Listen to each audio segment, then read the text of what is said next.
Hey everyone, welcome back to the next weekly rant, which is this 31st of July. So we're wrapping up 7 months of the year in what is, probably an increasingly compressed news cycle. So we're hearing things and now hearing more things, and then we have to somehow react and pass judgment from our ivory towers on the things that are happening in the world of artificial intelligence. And I am joined today, of course, on the weekly rant by Yousaf Khan. Yousaf, how you doing?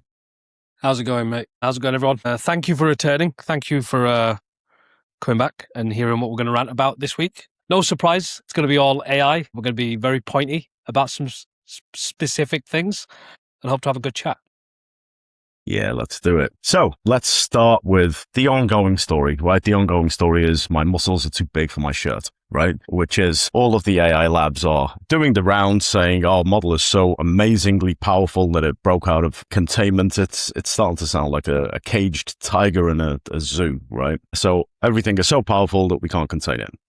And we're going round and round in circles on a weekly basis on this stuff. So what are you hearing in this space? It's so funny, right? So obviously everybody heard, spoke about, came up with their own opinions and angles around OpenAI's breakout that hacked into Hugging Face to correctly answer some questions on a test.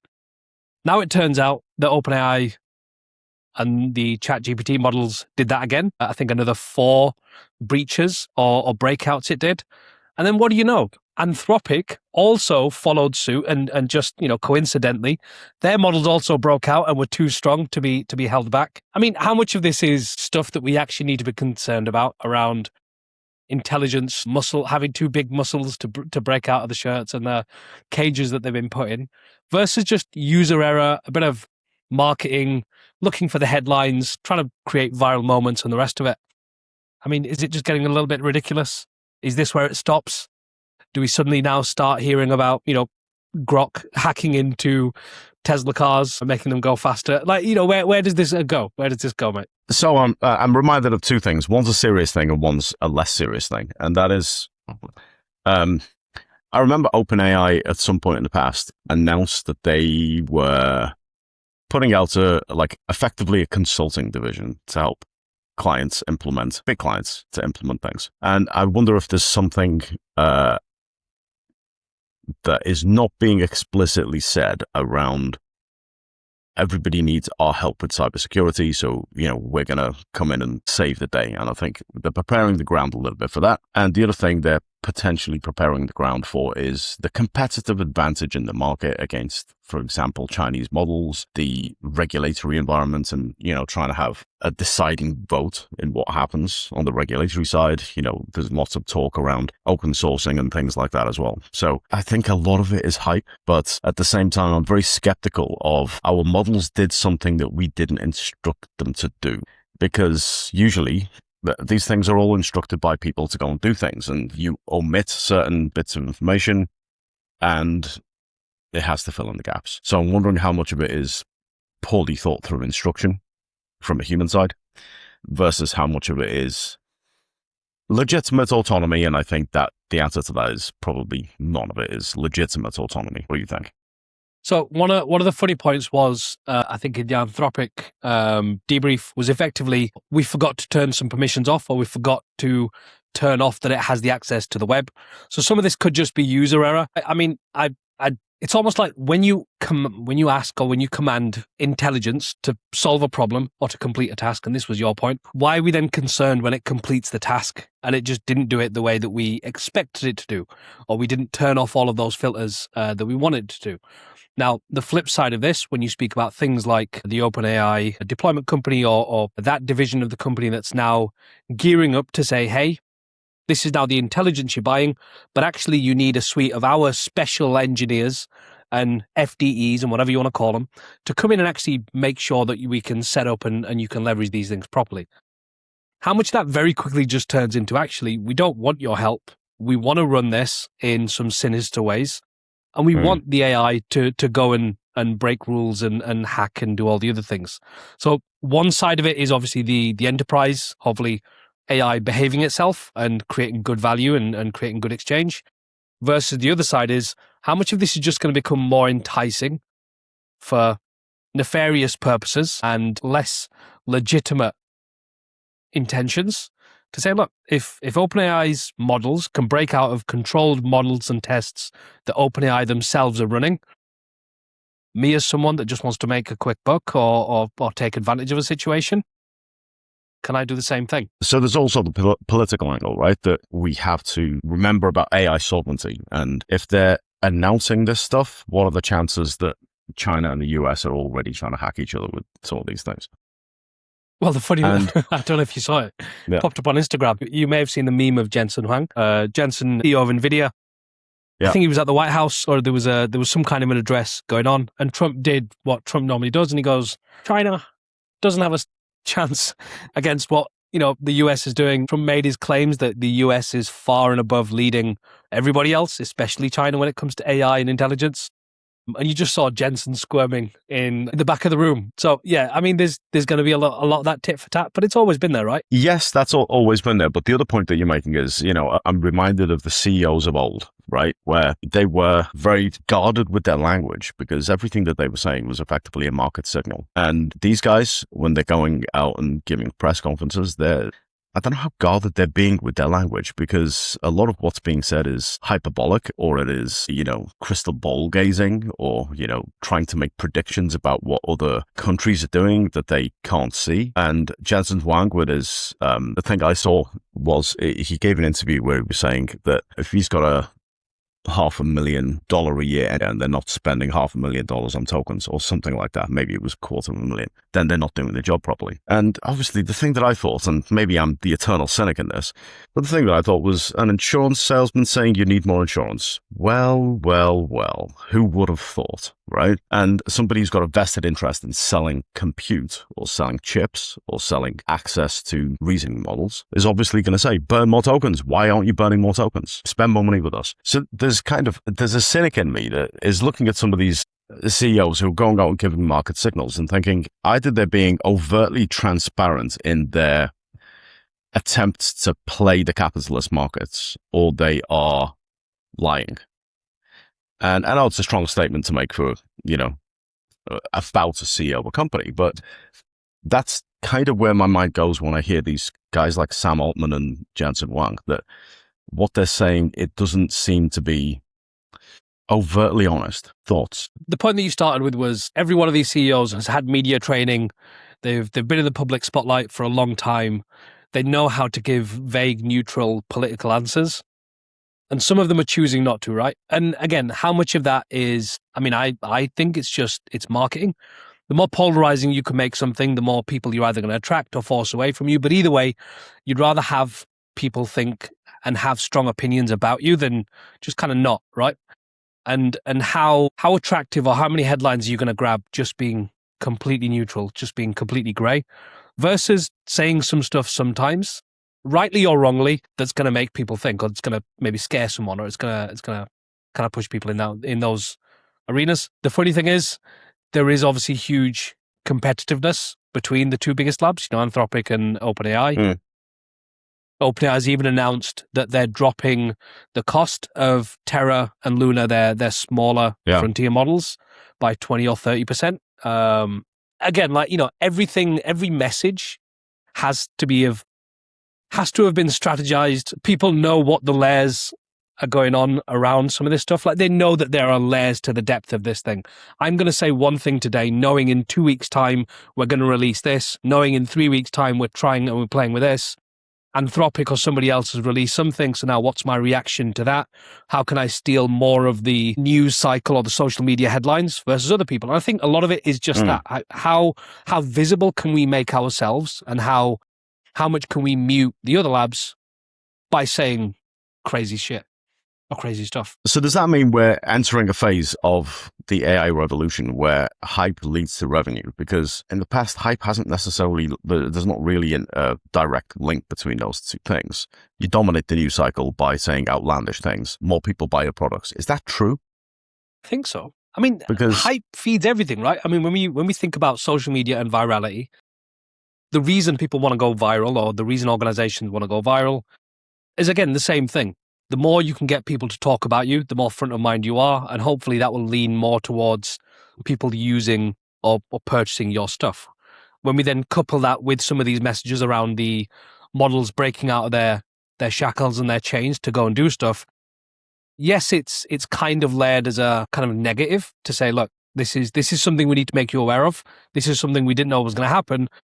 But the subtext below that is, hey, look, our intelligence is so strong, we can't even contain it.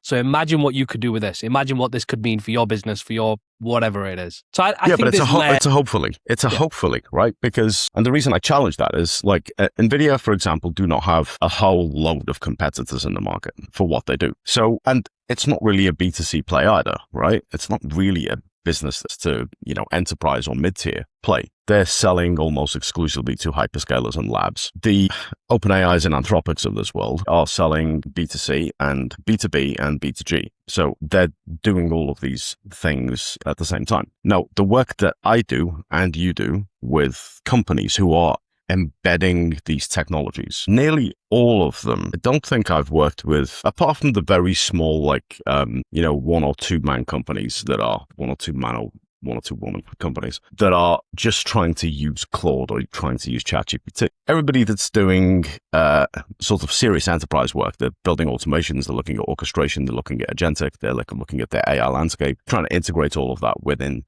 their broader tech landscape to make sure that it works for the problems that they have in their business. All of them, exceptions, not defaulting to frontier models. So this race for, the biggest, most costly, most intelligent model is pushing the frontier, of course. But day-to-day use, people are doing model benchmarking, they're doing model selection, they're looking for the most economic way to get the throughput that meets their quality parameters. And that might be using an old model, 4.0 mini or something like that, or, defaulting to Haiku for certain things, or using small language models, or using, edge models, or whatever it is. So there is a lot of detail that goes into this kind of consideration because of the economics of it. So this is why I challenge the perception that more noise equals more money, because a lot of the applications that I'm seeing in real businesses are actually taking a very cautious and well thought through approach to this. And therefore they're spending money on the things that they need. So I don't necessarily believe the noise means money thing.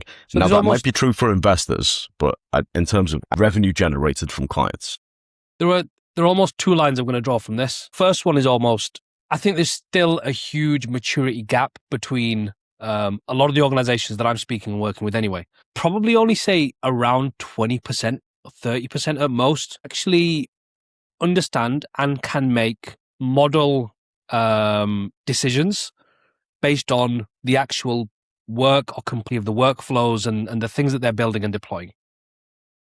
Still, the vast majority, a big 60 to 70% of them, in my personal opinion and experience, they still don't actually know how to robustly evaluate models internally, put a sponsorship or a senior person's name against that to say, this is the model that we're going to choose.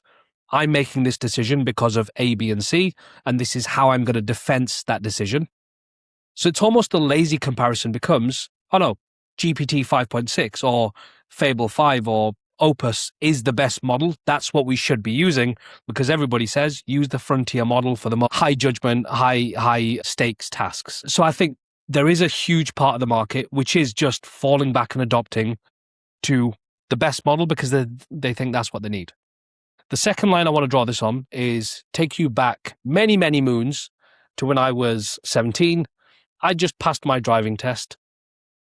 I knew I wanted a BMW M3. Now, who the hell is going to trust me? And am I going to be able to pay for a BMW M3 and the near 400, brake horsepower that that's got? No, I couldn't. I couldn't afford the car and I was never going to get it. So what did I do? I thought, okay, a BMW M3 is just a bigger, faster, more robust, more expensive version of a 3D. So the car looks similar. It kind of looks the same, kind of does the same things. It just doesn't have the same power, compute, and everything else. But I still got all of the street cred driving around in my 3D that kind of looked like an M3. And I could still absorb the good feels of saying, hey, look, I'm driving the car that I wanted to drive. Yes, I know it's not the same, but I'm still going to get the looks from the people that I want to get the looks from. And it's kind of that sort of thing. If this is the best, then even if we're not going to use the best of what they've got, their second tier, third tier down versions are still going to give us a lot of those benefits and a lot of those throughputs. And I would kind of say my personal experience with some of the smaller models, like again, I'm a huge fan of GPT 5.6 Luna, huge fan. And I'm doing things with 5.6 Luna that I couldn't do with GPT 5.5 on high, because that would have cost me too much and all of the other things. So I'm still kind of making those same decisions. If you're telling me that this frontier model is the best of the best, what's their slightly lower version or slightly weakened version or slightly cheaper versions? Can they still get me a lot of that street cred that I need? Can they get me the look and feel of the type of thing that I want in quality? That's kind of where my head goes. Right. So, you're making similar decisions to what I'm describing, because and when I say a lot of the clients that I'm working with are doing this, of course they are, because I'm teaching them how to do it. I'm showing them and I'm telling them to do it, and I'm doing it for them. And we do it in our business, right? Benchmarking, making sure that you get maximum quality for minimum cost is one of the core things in business, generally speaking. And everything you've described, goes along with that. But yeah, that means maybe using Sonnet or Haiku instead of using Fable for everything. But I'm still still not convinced that noisy, outlandish statements from CEOs capture client revenue. That's the point I'm making. It's a tiered argument, though. So direct revenue isn't just direct revenue for the frontier top high intelligence model, but it's also market share. So even if I'm not going to want to spend the money on a Fable 5, if I think Fable 5 and Anthropic are the best lab because of all of the crazy stuff I'm seeing in the headlines, even if I then fall into their ecosystem of Claude Code, Claude Cowork, and everything else, I then become kind of like brand aligned with Anthropic. And the throughput is that even if I'm not willing to spend the money on the frontier model or pay for the tokens, pay for the APIs, I'm going to put my business or all of my work in an Anthropic because they've got the best in the market.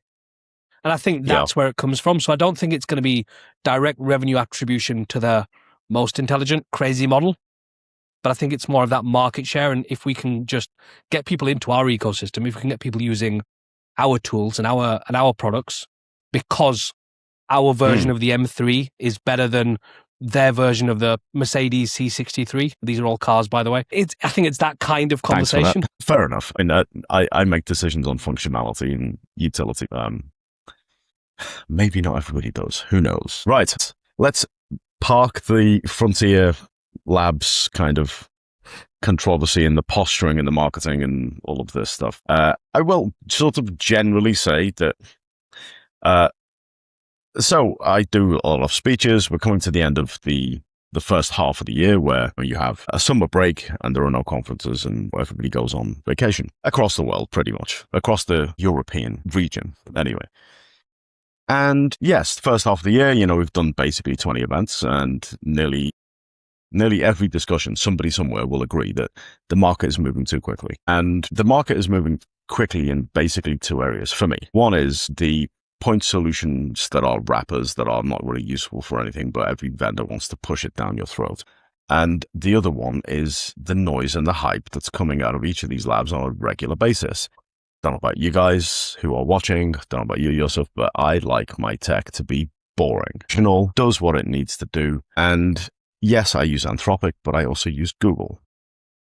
How much noise do you hear coming from Google? Not that much, right? They'll put out a product announcement twice a year or something like that. And usually it's a lot of groundbreaking stuff. They're in it for the ecosystem. They've got full stack infrastructure pretty much. So they're the quiet ones, and I would watch the quiet ones because I think they're in a very strong position to win this.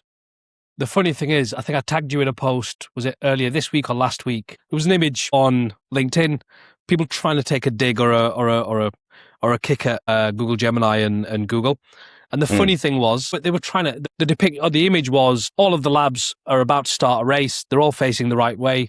Gemini and Google were facing the wrong way, and people were taking the mick to say, look at what everybody else is doing and look at what you're doing.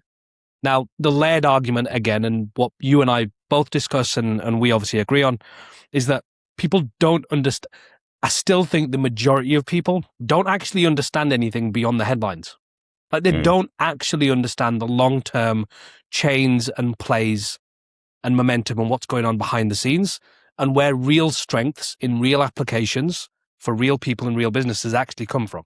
everything you've said there about, Google's moat becomes their vast history of consumer data, search data, behavioral data. They're weaved in and webbed to everything across the internet and the web. And the product ecosystem that they have released, I think, is pretty good for very specific things. When I need them, I know when and where I'm going to use a Gemini, or I'm going to use the inbuilt ecosystem. They've got the Google AI Studio and all of those associated things as well. They are very, very good things. And the good point is, or what I like about their approach and what you've just referred to there is, while everybody else is trying to get viral headlines every week, Google will release something huge maybe every 6 months at a slower cadence. But what you see from that impact and the step change is a lot more grounded. It's just at another level. Everything seems like it's got practicality and practical approach. Yeah. I just don't think most people really understand what's going on behind the headlines. Yeah, that's true. And not only media headlines, but also sales reps, right? So if we were to think about the big three, right? And I don't mean Bleach, Naruto, and One Piece, right? Think about the big three. The big three hyperscalers for deployable systems are Microsoft with Azure, Google Cloud Platform, and AWS. And of those three, Microsoft and AWS are taking a fairly agnostic approach. Google's the one that's building the tower. So I think the challenge from the sales rep side, because I don't think I've ever met an AWS sales rep. I think it just sells itself. But nearly every business that uses a Microsoft stack has got a Microsoft salesperson. Now, Microsoft are not going in the same direction as Google.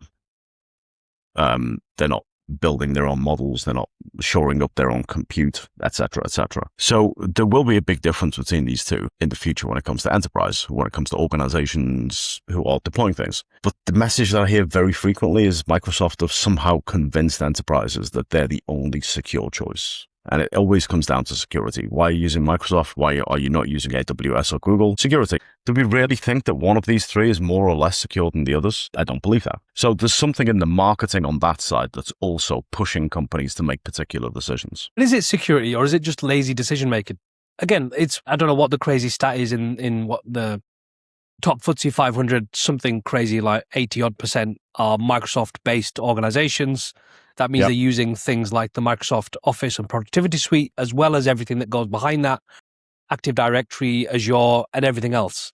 So the easiest decision to make is, we've already vetted and we've been using Microsoft throughout our entire organization for so many years. The natural evolution to this now is, right, okay, yeah, we'll use Foundry and we'll use Azure for our intelligence. So I'm not convinced that it's sales reps doing things, although sales reps might tell me otherwise because they still want to chase their commission checks. But I think where Google's play is going to come from is probably more on the startup scale up, but also the wider consumer. Google has made it so easy for literally anyone to open up Google AI Studio. They're giving away loads of free credits all of the time, and you can do some really cool stuff very, very easily. They've already baked in Gemini across their hardware, their phones, their notebook, laptops, and the rest of it, as well as just, if you've got a Gmail account, which this is the more B2C consumer play, most people run their personal emails off Gmail. I would probably hedge bets against. They're all seeing the Gemini ecosystem. They're seeing it in everything they do. So I think it's probably duality of approach versus legacy decision-making and safe routing. But then the other thing from the Microsoft side is, when you open up Microsoft Foundry and you're trying to build agents within Azure and those kind of things, they're making every model available through their, regional access points. So you can still access the intelligence of every other lab and every other model through your Microsoft environment. What does that mean from a safety, control, security point of view? I'm not quite sure. A lot of large organizations have fairly strict regional data retention and data storage policies. Certain services and certain intelligence, if they, from a data sovereignty point of view, are only available in certain regions or in certain hosted data centers, what does that decision look like? Whereas if Google is making more of a global approach and saying, hey, look, this is our stack uses Gemini, there's less decisions to be made because you you just know what you're going to get out of it, and you know everything it can, what the decisions and the capabilities can span from. So I'm going to push back on that, because in Google Cloud, Vertex, in Azure, and in AWS, you can use all the models. There's no restriction. All of the hyperscalers are the same. You're going to make something, you're going to push it to GitHub, you're going to deploy it into one of three environments. Basically, the entire landscape. I agree with you 100% that when a company tells me we are a Microsoft house and everything has to be a Microsoft, there's only one thing that points to, and that is your IT people are too lazy to do two lots of due diligence. Lazy, busy, not inclined, strategically incapable, whatever the terminology is that you want to use. They're saying we've done the due diligence on Microsoft and we're not willing to tolerate the inconvenience and the heartache and the burden of doing another lot of due diligence. But then if you're in marketing or sales or you're a graphic designer or you're in a learning department and you go forth to your IT teams and say, you know what, I want to use this fancy cartoon drawing AI, they'll happily go and do the due diligence on that because I don't know. Is it easier? Probably. It's probably not as complicated. But also this little cartoon drawing app that you've got probably doesn't have the wealth of security information that's just available in the public domain. So there's just something there that doesn't make sense because IT risk folks, they're like in a big company, their job is to do this due diligence. They're just saying they don't want to do it. They're just resting on the laurels of having been the kings of the word no for the last 20 years. And they're saying no yet again. And it's posturing. It's ridiculous. It's lazy, short-sighted. Potentially strategically damaging for companies who employ IT people like this. But this, I think, is the crux of the matter. And I speak with a lot of other disciplines that are not IT, and they all just point to IT and say, they won't let us. We want to do these things. We want to do things that improve our business. We want to do things that generate revenue, but they won't let us. And I don't know how there hasn't been some kind of revolution amongst nearly every other discipline, from finance, legal, through the people disciplines, through manufacturing, through product, in every company that just takes their IT people out to the square outside their office, hoses them down and says the business drives the business. It's not IT driving the business. It's not the tail wagging the dog. And this message just hasn't gotten through to IT people. And it makes me a little bit annoyed sometimes, but also it makes me pity them a little bit, that they somehow rest in their ivory towers of regulations and bureaucracy and decide that they run businesses. Businesses run businesses. You know what I mean? So it's not often that I'm the voice of reason. So I'm going to push back a little bit there. And again, this is based on real conversations, real organizations that we're working with, right? Mm-hmm. So it used to be that a technology decision basically just needed IT to do their risk and due diligence stuff. You'd usually wait every 1 to 3 years when there's a big RFP or procurement of some new system or technology or something that's being brought in. Probably say over the last 7 or 8 years, in my working experience, the emerging parallel functions around things like information security, data, those have also emerged within organizations. And although they have dotted lines to IT, they're not always under the same ownership or sponsorship, or they've got their own heads of departments, they've got their own decisions to be made. I know a lot of organizations where there is a very pointy head of InfoSec and a very pointy head of IT, and they both sit on opposite ends of the same table, but they both equally imagine that they're more important than the other, and they should be the ones making specific decisions around certain things. So I think in some ways it's a human fleshy problem around political and red tape and just people not wanting to have difficult conversations because they're scared of confrontation, versus sometimes it's just exactly like you said, the lazy pushback of, can this be somebody else's problem? Do I really need to add this to my workload this week? Do we now need to start doing evals and due diligence and continuous monitoring and continuous improvement, the stuff that they should be doing anyway? Do we now need to actually start doing that stuff properly? Are you seeing any of that tension between these IT functions? Yeah, so we can separate sort of help desk work from things like security due diligence. We can separate IT strategy potentially from, again, due diligence, things like that. Privacy, things like GDPR, I think. I don't know if you remember, there was a story in the news, and it was quite a while ago. Now, it was when David Cameron, who used to be the Prime Minister in the UK, on his little crusade against health and safety. Everything was health and safety gone mad. It didn't matter what it was. If it was a decision you didn't like, it was health and safety gone mad. And there was this thing about kids being made to wear safety glasses while they were playing conkers in the playground because of health and safety regulations, and that was health and safety gone mad, and the health and safety executive needed to be defunded, according to David Cameron, and he had this war on the whole thing. And what that actually was somebody somewhere who didn't want to go through the process of managing risk, of thinking about what they were doing, of having, I hate the phrase, but having maybe a common sense approach. I hate the phrase because there's no such thing as common sense. But there was somebody somewhere, some official who didn't want to do things properly and just decided that this was a health and safety law that they had to follow, which wasn't true. And that story now in the modern age is, we think this is the most secure option for our company, because we've done the paperwork and we don't want to do any more paperwork. And it's not a cybersecurity issue. Cybersecurity is used to be information security, and then it became cyber to be more sexy. And data privacy, I speak with lots of conference organizers, as you well know, and some of you out there will know that I get paid to speak on stage. And some conference organizers will say, we can't pay you, but could you do it for free? There's always a discussion, of course. Well, let's go and do this event together. We'll share maybe the leads. We'll be able to reach out to people afterwards. And it's always like, no, GDPR says no. Now, GDPR doesn't say no, because if people consent to sharing their details for the purposes of receiving some information after the event, then that's a basis of consent. And you can talk about that. You can figure it out. You can think about what the rules actually are and how they apply. You can go through that assessment. You can do the relevant risk controls if you wish. You can have the right wording. You can think about all of this stuff. The statement of just, no, computer says no. This is the thing that I'm arguing against. And it doesn't matter whether it's health and safety, or whether it's GDPR, or whether it's IT security, or whether it's IT due diligence, or whether it's data processing. It really doesn't matter. There are too many people and too many organizations who are just too lazy to do the work, and they'd rather say no because they can convince somebody else who is less informed than them that there is a legitimate reason for saying no.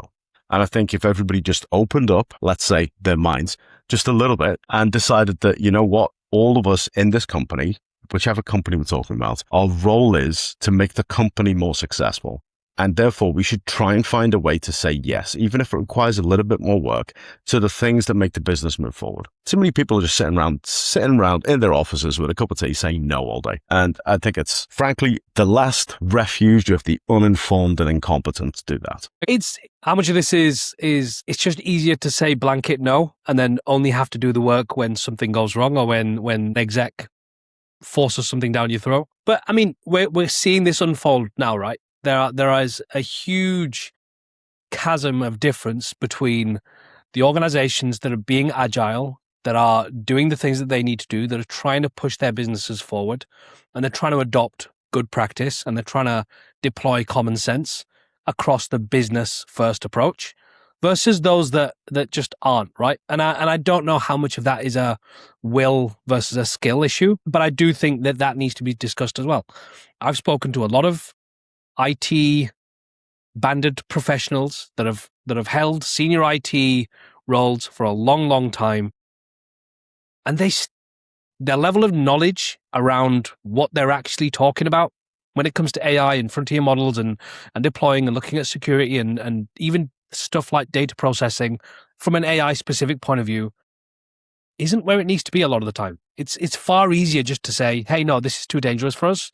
We can't do it. Yeah. And that's because they can't think of the risk control, right? And this is, I mean, the other part of this is like the word compliance, right? Whenever I used to work with this, I'm sure I've told you this story before. I used to work with this guy he was a health and safety guy, and he was a really good guy, actually. And I was out in some country somewhere having a drink with this guy, and he was saying, you know what? It's our job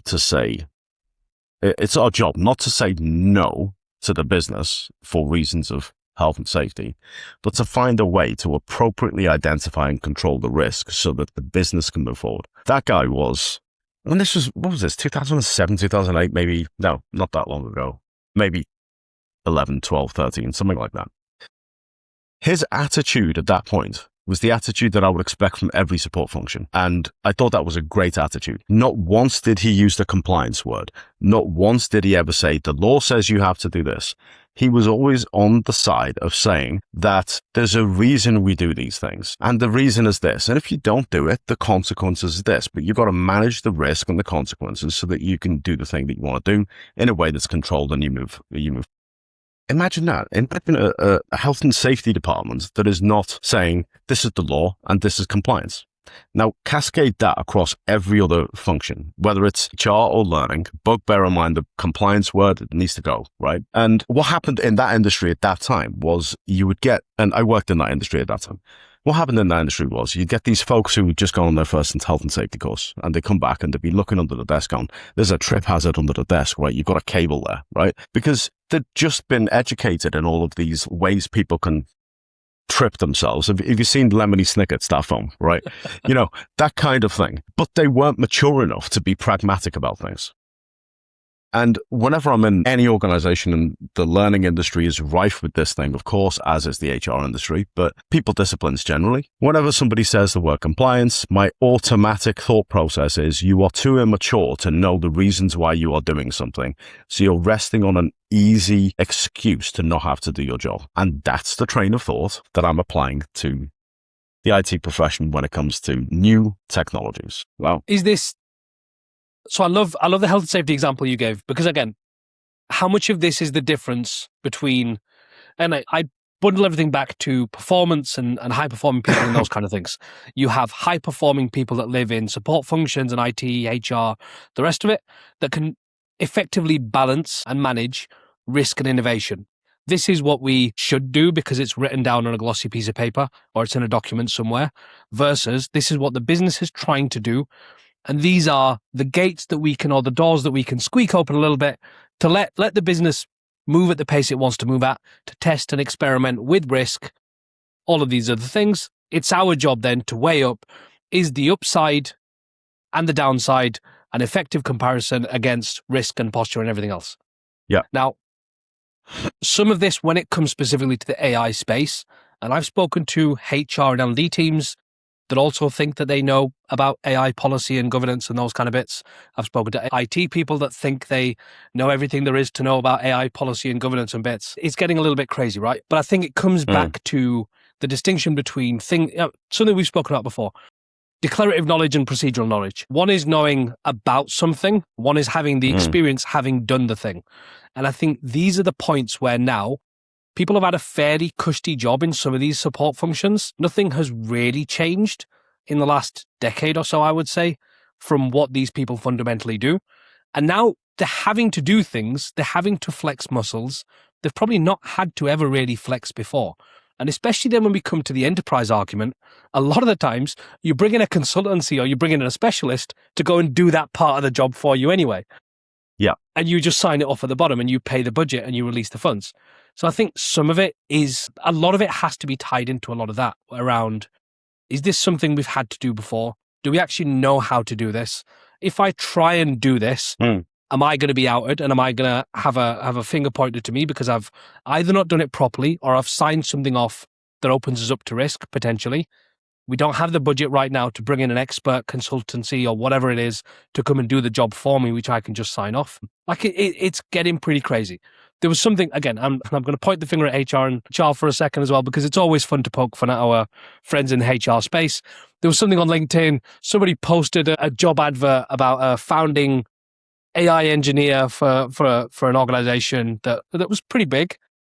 And one of the first requirements for the role was that somebody must have over 10 years experience using tools like Claude, ChatGPT, and other frontier models and those kind of bits. Yeah, and it's like clearly, like you've just taken an old job spec that you had, you've switched a couple of words, no one's actually read this thing or has dived into this thing, and now you've posted that job out.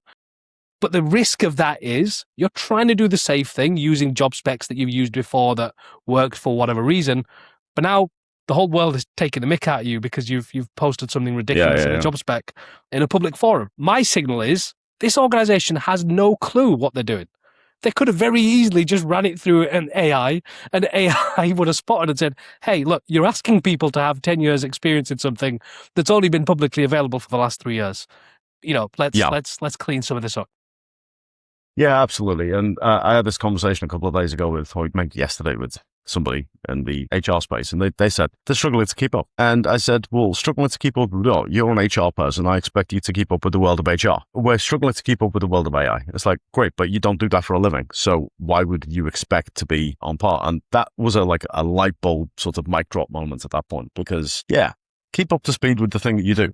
If you've got time, try and keep in touch, but you're not going to be anywhere near as informed as people who do this for a living. On that bombshell, I'm going to call it. We're at time. It's been a good chat. We've gone around a few things that are maybe outside of the AI industry news, but more related to how organizations work. So if you like that kind of thing, drop us a comment and tell us what you think. Until next week, thank you, Yousaf, and thank everybody for listening.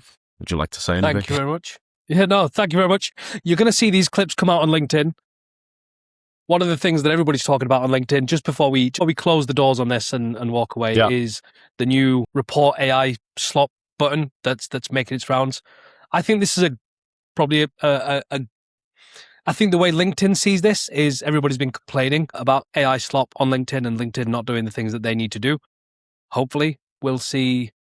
Maybe, I mean, are we going to see a button that says this is good AI stuff that I want to see? I'm happy with this AI use versus no, this is only bad AI use or AI slop. Hopefully, Are we going to see a button that says this is human slop? Because sometimes humans put out pretty bad stuff. And there's an Instagram channel, Best of LinkedIn. Go and look it up if you don't know what I'm talking about. Anyway, on that bombshell, don't forget to like, subscribe, hit the bell button for notifications, follow us on Spotify, follow us on LinkedIn, follow us on Instagram, follow us, and comment, etc. See you all next time.